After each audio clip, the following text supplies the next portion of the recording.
these. These are the windows I'm talking about. Now, these are especially interesting because, yes, you have paintings there, but they use the back. That's one of the most creative uses of furnishings I've ever seen. That is the back of a cart. So you've got like, you know, an arch that sort of fits the shape of the area, but you also have these things coming down, so it looks like they're sort of window panes. This one works a little better because I think that window pane got cut off. So you can see there's two here. And it really looks like it's a nice window. So that's one way to do it, is use a furnishing, especially an odd furnishing, in front of the painting to make it look like you have some sort of thing going on. But this one is great because it's using the greenhouse in a way that really makes it look like it's part of a house with really great windows. I mean, we all know the greenhouse has windows. I mean, this is nothing new. Oh, that's really neat. I mean, they just do. But when you want to create a structure and you want to have windows in it and it doesn't have automatic windows, the greenhouse could be the way to go. And I think that what's really nice about this one is, especially when it's raining, it's quite lovely. Ware has added a ceiling here so it doesn't rain inside. It's such a comfy little cozy till you get inside. But here you go. You've got this madness of this house. Now, there's a couple of different types of windows here. First of all, this is one of my favorites. This is legit grating. What these are is these are actually sign poles that you can make for almost nothing, blacksmithing wise, and put in this manner, turned this way, it makes this most just gorgeous shaped screen of a I don't even know what to call this paneling. It just looks phenomenal, and I think we could make just amazing windows if you wanted to go with that. Yeah, these are common. And then she used the other common ones, the plain poles, ones with the points, to make this. So she's got clockwork poles with some amazing crisscrossing regular poles that you could do to make, you know, paneled windows like this. It's just, this is better for a freestanding building, you know, the same as this, or maybe even for the greenhouse. A freestanding building would do best with these kind of, this is Chryseis, which should not surprise you because she's insane. And I love her dearly, but she's insane. I say that with, what she did is, she used the greenhouse again, but she put it inside Grimhearth's Woe, and outside of the window of outside of the window of the greenhouse is a whole scene. It's like a diorama where it's snowing and there's stuff going on and there's a little fire outside and it's this cozy little area with trees, and it's really just amazing. I'll show it to you. Check that out. So this is Grimhearth's Woe of all things, and then she puts in it, she's got this. You've got a greenhouse on the inside, makes it look like it's part of the house and that you're looking outside at, actually I wish I could turn off her lights for just a moment. I can't though. Thanks for the follow. We've got this, just, can you even believe this? That she's turned the inside of the house into the outside? Where is it? Oh, here we go. Here we go. So, again, inset paintings to look in a place where there are no outside windows are a great way to pretend.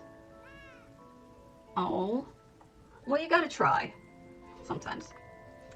Sometimes it's an effort. But yeah, what she's done here is not only just a painting, but she's also got these shades. And I've seen amazing things done with these shades, which are, yes, Argonian mats. But there's some tricks with lighting that we'll get to that I can show you. But this one combines both paintings and shades in a way that it makes it look real. So you can take this idea and sort of run with it about what kind of, depending on what painting you put in there, you can have a tropical look, or you could have a totally different look. You know, it's all. Now you come in this room and it's just like this jumble of shit, right? But then you get around here and you look through, and that's what you see. And this is a window. It's a window that creates a whole world right behind. So what I'm getting at here, let's see if the lighting helps or makes it worse. It doesn't either. So what I'm getting at here is, think about this. Think about making a window that can create a scene you know, an entire scene outside of the window. And by doing that, you have to use smaller items and place them in such a way that there's an actual tableau or diorama. I really think we should start thinking like this and come up with different ideas for really changing things up. So what Word did here is, check that out. When the light streams through from behind, it glows. But you really can't see through these windows normally. So I really like that what Word's done is they've taken a tapestry. That's a tapestry on the bottom. And then they took this rug that just looks like it could belong, almost like a shade. You know how you pull down a shade? And then they put it over it so that it cuts off the parts of the rug or the tapestry that doesn't look right. So it looks like somebody just pulled the shade down, and now you have a view of outside. I think that's a really neat trick. And it goes to the point of, don't just be restricted to paintings.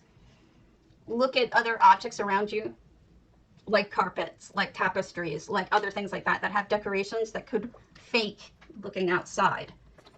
Especially when the light shines through. It can. All right.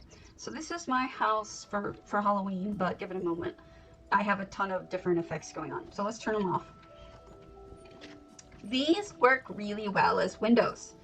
They are the Eleanor shrines, and because they have those gates, those gated pieces that look like they're shutters, they look like actual windows. You really don't even have to add very much in order to have them look like that.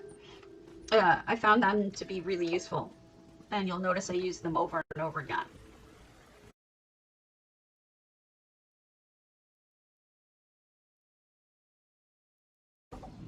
Check it out. See that? See those windows up there? Those glowy windows? It won't go all the way up, but see them? They're calendar stones. That's all they are. They're just calendar stones stuck up against whatever the building is. But they're done in perspective, so they're so far away that it just looks like somebody has lights on in their house. So if you want to do something off in the distance like that, you don't have to build an actual window. You can just stick lights in it and make it look like it's lit up. Ah, there we go. Roganel made a village. And this is a window. When you're dealing with making towns, keep in mind that wardrobes and other things can be either the front or the back can look like doors. What you do is you add like a bucket on its side so you see the string that looks like a handle, or you use one of those dwarven cogs, looks like a handle. If you just stick this thing up here in the window, it looks like a window because it looks like it has shutters. See, because the middle. There are completely 1.5 million ways to use furnishings to make them look like they're actual windows or doors or something. They don't have to be even modified. Just sticking them up there, it makes them look like they have just really fancy red guard window. Think about this. So she's taken my idea for using these shrine holders a step further by actually putting a display case in it. So it looks even more like a window because it's got glass in it. And then you have display cases in front of stained glass. Stained glass. This is Cyrodiilic, by the way. Then you've got multiples of those. Another option, this is completely handmade. I'm not even sure what she used for that.